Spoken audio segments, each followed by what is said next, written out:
ملکہ ہو جذبہ عطایا الہی، گناہوں سے مجھ کو بچایا الہی۔ الحمدللہ رب العالمین والصلاة والسلام علی سید المرسلین، اما بعد فاعوذ باللہ من الشیطان الرجیم، بسم اللہ الرحمن الرحیم۔ الصلاة والسلام علیک یا رسول اللہ وعلی آلک واصحابک یا حبیب اللہ۔ الصلاة والسلام علیک یا نبی اللہ وعلی آلک واصحابک یا نور اللہ۔ میٹھے میٹھے اسلامی بھائیوں اور مدنی چینل کے ناظرین، آپ کو ہم مدنی چینل کے سلسلے اعمال ایسے ہوں کہ فرشتوں کا نزول ہو میں مرحبا کہتے ہیں۔ میٹھے میٹھے اسلامی بھائیوں اور مدنی چینل کے ناظرین، جیسا کہ آپ کو معلوم ہے کہ ہم اس سلسلے میں ان اعمال کا ذکر کرتے ہیں جن کی وجہ سے فرشتے دعائے مغفرت کرتے ہیں، فرشتوں کا نزول ہوتا ہے حوصلہ افزائی کے لیے، دل جوئی کے لیے، حوصلہ بڑھانے کے لیے اللہ کے حکم سے یہ فرشتے نازل ہوتے ہیں۔ اے کاش ہمارے اعمال ایسے ہو جائیں کہ فرشتے ہمارے لیے دعائے مغفرت کریں اور فرشتوں کا نزول ہو۔ اللہ تعالی ہمیں نیک پرہیزگار اور متقی انسان بنائے، آمین۔ درود پاک کی فضیلت سنیے۔ کنز العمال کی حدیث پاک نبیوں کے سلطان رحمت عالمیان سردار دو جہان محبوب رحمان عز و جل و صلی اللہ تعالی علیہ وآلہ وسلم کا ہے فرمانے برکت نشان، جس نے مجھ پر روز جمعہ 200 بار درود پاک پڑھا اس کے 200 سال کے گناہ معاف ہو جائیں گے۔ صلو علی الحبیب صلی اللہ تعالی علی محمد وعلی آلہ وصحبہ وبارک وسلم۔ آئیے جامع ترمذی کی ایک روایت سنتے ہیں جس میں 70,000 فرشتے دعائے مغفرت کرتے ہیں۔ اس بات کا ذکر ہے امام الانصار والمہاجرین محب الفقراء والمساکین جناب رحمت للعالمین صلی اللہ تعالی علیہ وآلہ وسلم کا فرمان دل نشین ہے، جو شخص شب جمعہ کو سورہ حامیم الدخان پڑھے اس کے لیے 70,000 فرشتے استغفار کریں گے، یعنی دعائے مغفرت کریں گے۔ تو کیا ہی اچھا ہو کہ ہفتہ وار اجتماع کے فارغ ہونے کے بعد ہم یہ سورہ حامیم الدخان پڑھ لیں اور اس فضیلت کو پالیں۔ اللہ تعالی ہمیں عمل کی توفیق نصیب فرمائے۔ لہذا جمعہ کے دن کا ذکر ہے، بہت ہی مبارک دن ہے، فرشتوں کا نزول ہوتا ہے، فرشتے پہل آنے والوں کے نام لکھتے ہیں، ہر مسجد کے ہر دروازے پر موجود ہوتے ہیں۔ اس دن نیکی کرنے والوں کے تو غارے ہی نہارے ہو جاتے ہیں۔ لہٰذا اس دن ہمیں خوب اہتمام کے ساتھ نیکیاں کرنی چاہیے، خوب اچھے کپڑے پہن کر، خوشبو لگا کر، سر میں تیل لگا کر، مسواک کر کے اللہ کے گھر میں حاضر ہو جائیں اور نیکیاں کمائیں اور اللہ کو راضی کریں۔ بارش شریعت میں ہے جمعہ کے دن یا جمعرات و جمعہ کی درمیانی رات میں جو یاسین شریف پڑھے اس کی مغفرت ہو جائے گی۔ جمعہ کے دن روحیں جمع ہوتی ہیں، لہٰذا اس میں زیارت قبور کرنی چاہیے اور اس روز جہنم نہیں بھڑکایا جاتا۔ سرکار اعلیٰ حضرت امام احمد رضا خان علیہ رحمت الرحمن فرماتے ہیں، زیارت قبور کا افضل وقت روز جمعہ بعد نماز صبح ہے۔ حضرت سیدنا عبداللہ ابن عمر رضی اللہ تعالیٰ عنہما سے مروی ہے، نبی رحمت شفیع امت شہنشاہ نبوت تاجدار رسالت صلی اللہ تعالیٰ علیہ وآلہ وسلم کا فرمان باعظمت ہے، جو شخص جمعہ کے روز سورہ الکہف پڑھے اس کے قدم سے آسمان تک نور بلند ہوگا جو قیامت کو اس کے لیے روشن ہوگا، اور 2 جمعوں کے درمیان جو گناہ ہوئے ہیں بخش دیے جائیں گے۔ حضرت سیدنا ابو سعید رضی اللہ تعالیٰ عنہ سے مروی ہے، حضور سراپا نور فیض گنجور شاہ غیور صلی اللہ تعالیٰ علیہ وآلہ وسلم کا فرمان نور علی نور ہے، جو شخص روز جمعہ سورہ الکہف پڑھے اس کے لیے دونوں جمعوں کے درمیان نور روشن ہوگا۔ سنن الدارمی کی حدیث پاک سنیے، ایک روایت میں ہے جو سورۃ الکہف شب جمعہ یعنی جمعرات اور جمعہ کی درمیانی شب پڑھے اس کے لیے وہاں سے کعبے تک نور روشن ہوگا۔ سورہ حامیم الدخان کی ایک اور پیاری سی فضیلت سنیے، جامع ترمذی شریف کی حدیث پاک حدیث نمبر 2898، حضرت سیدنا ابو امامہ رضی اللہ تعالیٰ عنہ سے مروی ہے، حضور سراپا نور فیض گنجور شاہ غیور صلی اللہ تعالیٰ علیہ وآلہ وسلم کا فرمان جنت نشان ہے، جو شخص بروز جمعہ یا شب جمعہ سورہ حامیم الدخان پڑھے اس کے لیے اللہ تعالیٰ جنت میں ایک گھر بنائے گا۔ ایک روایت میں ہے کہ اس کی مغفرت ہو جائے گی۔ اب ظاہر ہے قرآن پاک کی تلاوت تو ہمیں اسی وقت فائدہ دے گی اور یہ فضیلتیں جب ہم نے اسے صحیح ادائیگی کے ساتھ پڑھا ہوگا۔ ہر ایک حرف اپنے غیر سے جدا ممتاز ہوگا، عین اور الف، حا اور ہا، ذال، زا، ضاد، وا وغیرہ میں فرق ہوگا تو ہی اس کے فضائل نصیب ہوں گے اور ثواب ملے گا۔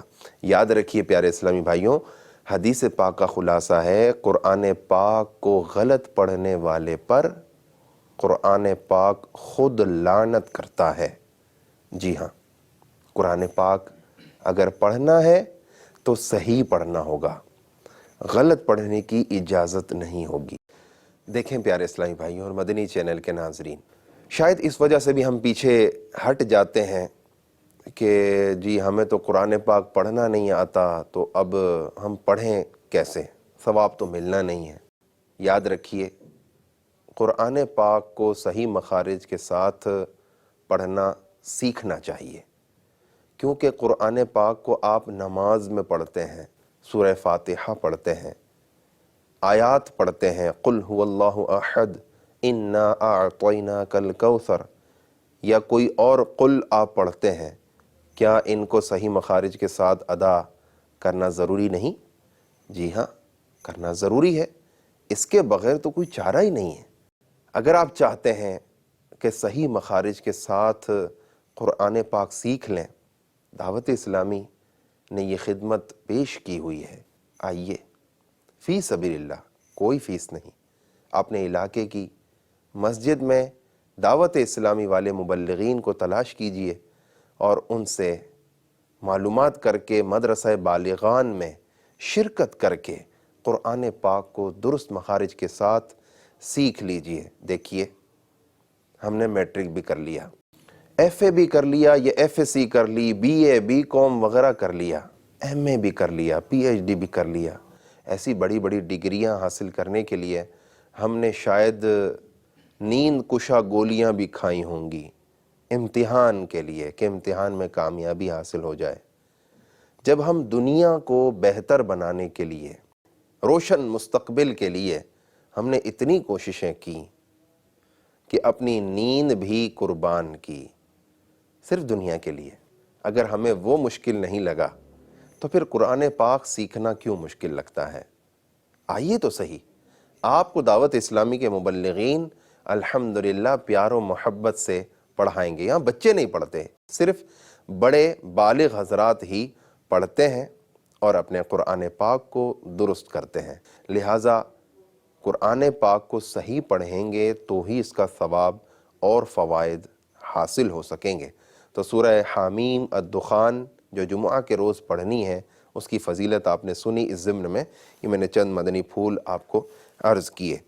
مجمع الزوائد کی حدیث پاک سنیے، حضرت سیدنا انس بن مالک رضی اللہ تعالیٰ عنہ سے مروی ہے، سلطان دو جہان شہنشاہ کون و مکان رحمت عالمیان صلی اللہ تعالیٰ علیہ وآلہ وسلم کا ہے فرمان مغفرت نشان، جو شخص جمعہ کے دن نماز فجر سے پہلے 3 بار استغفر اللہ الذی لا الہ الا ہوا واتوب الیہ پڑھے، اس کے گناہ بخش دیے جائیں گے، اگرچہ سمندر کی جھاگ سے زیادہ ہوں۔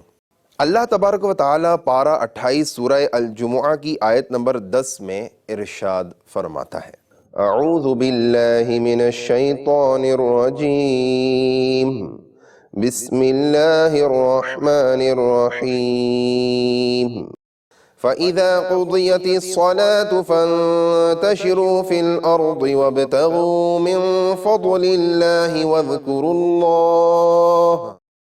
وَاذْكُرُوا اللَّهَ كَثِيرًا لَعَلَّكُمْ تُفْلِحُونَ۔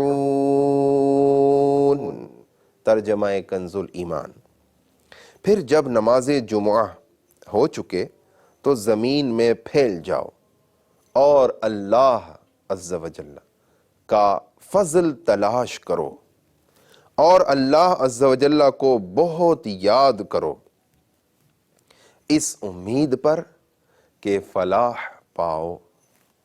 صدر الافاضل حضرت علامہ مولانا سید محمد نعیم الدین مراد آبادی علیہ رحمۃ اللہ الہادی اس آیت کے تحت تفسیر خزائن العرفان میں فرماتے ہیں، اب یعنی نماز جمعہ کے بعد تمہارے لیے جائز ہے کہ معاش کے کاموں میں مشغول ہو، یا طلب علم یا عبادت مریض یا شرکت جنازہ یا زیارت علماء یا اس کے مثل کاموں میں مشغول ہو کر نیکیاں حاصل کرو۔ نماز جمعہ کے بعد مجلس علم میں شرکت کرنا مستحب ہے۔ چنانچہ حجت الاسلام حضرت سیدنا امام محمد غزالی علیہ رحمۃ اللہ الوالی فرماتے ہیں کہ حضرت سیدنا انس بن مالک رضی اللہ تعالیٰ عنہ کا فرمان عالی شان ہے، اس آیت میں فقط خرید و فروخت اور کسب دنیا مراد نہیں، بلکہ طلب علم، بھائیوں کی زیارت، بیماروں کی عیادت، جنازے کے ساتھ جانا اور اس طرح کے کام ہیں۔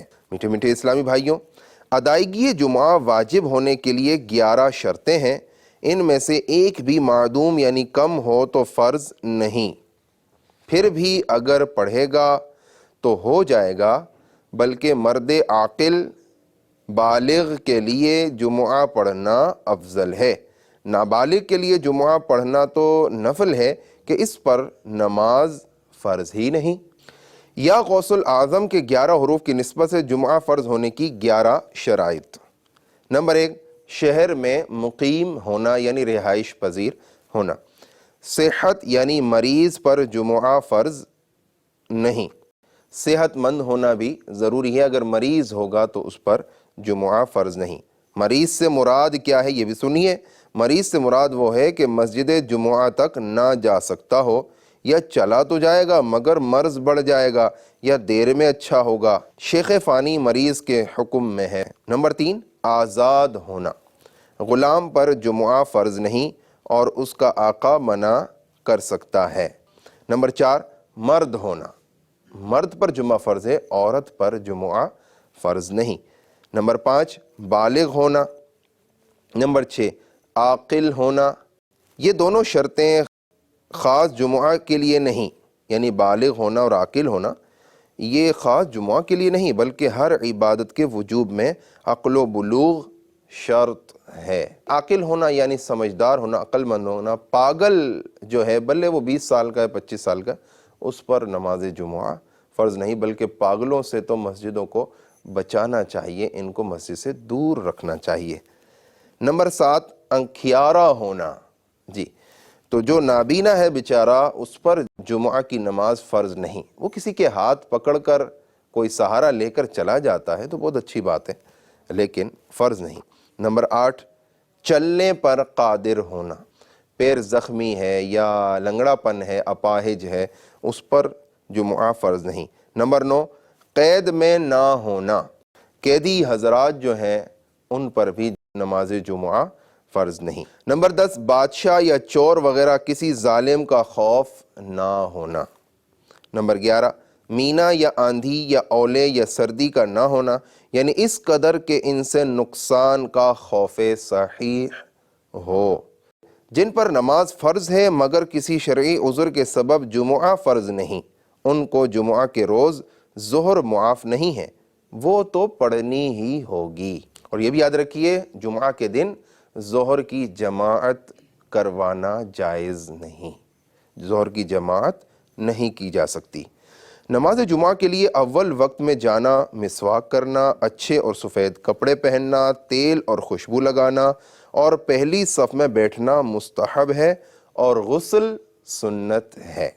غسل جمعہ کا وقت کون سا ہوتا ہے؟ آئیے مفسر شہیر حکیم الامت مفتی احمد یار خان علیہ رحمت المنان کا قول سنتے ہیں۔ کہتے ہیں بعض علماء کرام رحمہم اللہ تعالیٰ فرماتے ہیں کہ غسل جمعہ نماز کے لیے مسنون ہے، نہ کہ جمعہ کے دن کے لیے۔ جن پر جمعہ کی نماز نہیں ان کے لیے غسل سنت نہیں۔ بعض علماء کرام رحمہم اللہ تعالیٰ فرماتے ہیں کہ جمعہ کا غسل نماز جمعہ سے قریب کرو، حتیٰ کہ اس کے وضو سے جمعہ پڑھو، مگر حق یہ ہے کہ غسل جمعہ کا وقت طلوع فجر سے شروع ہو جاتا ہے۔ معلوم ہوا عورت اور مسافر وغیرہ جن پر جمعہ واجب نہیں ہے ان کے لیے غسل جمعہ بھی سنت نہیں۔ حضرت علامہ ابن عابدین شامی رحمۃ اللہ تعالی نے فرماتے ہیں نماز جمعہ کے لیے غسل کرنا سنن زوائد سے ہے، اس کے ترک پر عتاب یعنی ملامت نہیں۔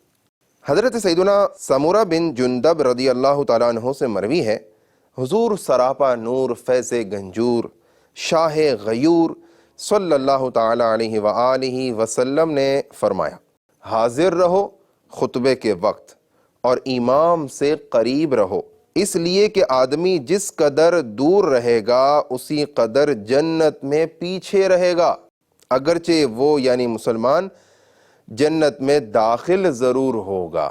یہ حدیث پاک ابو داود سے نقل کی گئی ہے، حدیث نمبر 1108۔ اب پیارے اسلامی بھائیوں، جمعہ کے دن فضیلت حاصل کرنی ہے تو اس کے آداب کا خیال رکھنا ہوگا، جن چیزوں سے منع کیا گیا ہے اس سے باز رہنا ہوگا، نہیں تو ہمیں گناہ مل سکتا ہے۔ آئیے ان باتوں کی طرف نشاندہی کی جاتی ہے جو ہمارے لیے منع کیا گیا ہے۔ جو جمعہ کے دن کلام کرے جبکہ امام خطبہ دے رہا ہو تو اس کی مثال اس گدھے جیسی ہے جو بوجھ اٹھائے ہو، اور اس وقت جو کوئی اپنے ساتھی سے یہ کہے کہ چپ رہو تو اسے جمعہ کا ثواب نہ ملے گا۔ لہٰذا چپ رہنا چاہیے اگر ثواب کمانا چاہتے ہیں۔ یہ مسند امام احمد بن حنبل کی حدیث پاک میں نے سنائی ہے، ذرا دوبارہ غور سے سنیے۔ جو جمعہ کے دن کلام کرے جبکہ امام خطبہ دے رہا ہو تو اس کی مثال اس گدھے جیسی ہے جو بوجھ اٹھائے ہو، اور اس وقت جو کوئی اپنے ساتھی سے یہ کہے کہ چپ رہو تو اسے جمعہ کا ثواب نہ ملے گا۔ جو چیزیں نماز میں حرام ہیں، مثلا کھانا پینا، سلام جواب وغیرہ، یہ سب خطبے کی حالت میں بھی حرام ہیں، یہاں تک کہ نیکی کی دعوت دینا بھی۔ ہاں، خطیب نیکی کی دعوت دے سکتا ہے۔ جب خطبہ پڑھے تو تمام حاضرین پر سننا اور چپ رہنا فرض ہے۔ جو لوگ امام سے دور ہوں کہ خطبے کی آواز ان تک نہیں پہنچتی، انہیں بھی چپ رہنا واجب ہے۔ اگر کسی کو بری بات کرتے دیکھیں تو ہاتھ یا سر کے اشارے سے منع کر سکتے ہیں، زبان سے ناجائز ہے۔ یہ بات بھی سنتے چلیے پیارے اسلامی بھائیوں کہ خطبہ سنتے وقت کیا درود پاک پڑھ سکتے ہیں؟ سرکار مدینہ منورہ صلی اللہ تعالیٰ علیہ وآلہ وسلم کا نام پاک خطیب نے لیا تو حاضرین دل میں درود شریف پڑھیں، زبان سے پڑھنے کی اس وقت اجازت نہیں۔ یوں ہی صحابہ کرام علیہم الرضوان کے ذکر پاک پر اس وقت رضی اللہ عنہم زبان سے کہنے کی اجازت نہیں۔ خطبہ جمعہ کے علاوہ اور خطبوں کا سننا بھی واجب ہے، مثلا خطبہ عیدین و نکاح وغیرہ ہما۔ اب بہت ہی اہم مسئلہ سماعت فرمائیے، ایک بہت بڑی تعداد اس میں ملوث پائی جاتی ہے، اور وہ ہے پہلی اذان کے وقت کاروبار کرنا۔ پہلی اذان ہوتے وقت یا پہلی اذان کے بعد کاروبار کرنا۔ پہلی اذان کے ہوتے ہی نماز جمعہ کے لیے جانے کی کوشش شروع کر دینا واجب ہے، اور بیع یعنی خرید و فروخت وغیرہ ان چیزوں کا جو سعی یعنی کوشش کر کے منافی ہوں، چھوڑ دینا واجب۔ یہاں تک کہ راستہ چلتے ہوئے اگر خرید و فروخت کی تو یہ بھی ناجائز، اور مسجد میں خرید و فروخت تو سخت گناہ ہے۔ اور کھانا کھا رہا تھا کہ اذان جمعہ کی آواز آئی، اگر یہ اندیشہ ہو کہ کھائے گا تو جمعہ فوت ہو جائے گا تو کھانا چھوڑ دے اور جمعہ کو جائے، جمعہ کے لیے اطمینان و وقار کے ساتھ جائے۔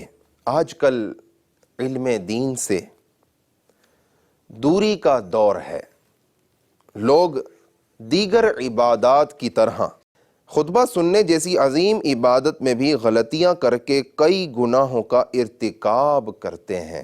لہٰذا مدنی التجا ہے کہ ڈھیروں نیکیاں کمانے کے لیے خطبے کے آداب پر عمل کیجیے۔ وہ کیا ہیں؟ ذرا غور سے سنیے۔ یہ 7 مدنی پھول ہیں۔ حدیث پاک میں ہے، جس نے جمعہ کے دن لوگوں کی گردنیں پھلانگی اس نے جہنم کی طرف پل بنایا۔ اس کے ایک یہ معنی ہے کہ اس پر چڑھ چڑھ کر لوگ جہنم میں داخل ہوں گے۔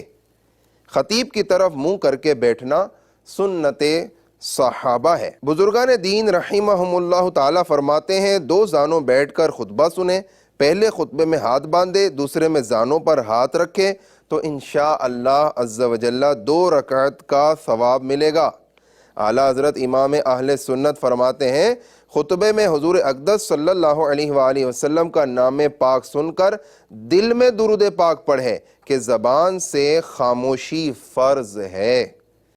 در مختار میں ہے خطبے میں کھانا پینا، کلام کرنا، اگرچہ سبحان اللہ کہنا، سلام کا جواب دینا یا نیکی کی بات بتانا حرام ہے۔ اعلیٰ حضرت رحمت اللہ تعالیٰ فرماتے ہیں بحالت خطبہ چلنا حرام ہے، یہاں تک کہ علماء کرام رحمہم اللہ تعالیٰ فرماتے ہیں کہ اگر ایسے وقت آیا کہ خطبہ شروع ہو گیا تو مسجد میں جہاں تک پہنچا وہیں رک جائے، آگے نہ بڑھے، کہ یہ عمل ہوگا اور حال خطبہ میں کوئی عمل روا یعنی جائز نہیں۔ خدا را میٹھے میٹھے اور پیارے پیارے اسلامی بھائیوں، خطبے کے ان آداب پر عمل ضرور کیجئے، ایسا نہ ہو کہ ہم گناہوں کی گٹھڑی واپس لے کر اپنے گھروں کو لوٹیں۔ یہ آخری ادب ہے۔ اعلیٰ حضرت رحمت اللہ تعالی علیہ فرماتے ہیں خطبے میں کسی طرف گردن پھیر کر دیکھنا بھی حرام ہے۔ اللہ تعالی ہمیں جمعہ کے خطبے کی یہ آداب پر عمل کرنے کی توفیق نصیب فرمائے۔ ہمارے اعمال ایسے ہوں کہ ہم جمعہ میں پہلے ہی حاضر ہو جائیں، تاکہ فرشتے جو نازل ہوئے ہیں کہ کون پہلے آئے گا اور اس کا اونٹ کا صدقہ کرنے کا ثواب لکھ دیا جائے گا۔ دعوت اسلامی کے ماحول سے وابستہ رہیے، مدنی چینل دیکھتے رہیے۔ اللہ تعالیٰ مدنی چینل کو نظر بد سے محفوظ کرے، آمین بجاہ النبی الامین صلی اللہ تعالیٰ علیہ وآلہ وسلم۔ صلو علی الحبیب صلی اللہ تعالی علی محمد۔ ملکہ ہو جذبہ عطایا الہی، گناہوں سے مجھ کو بچا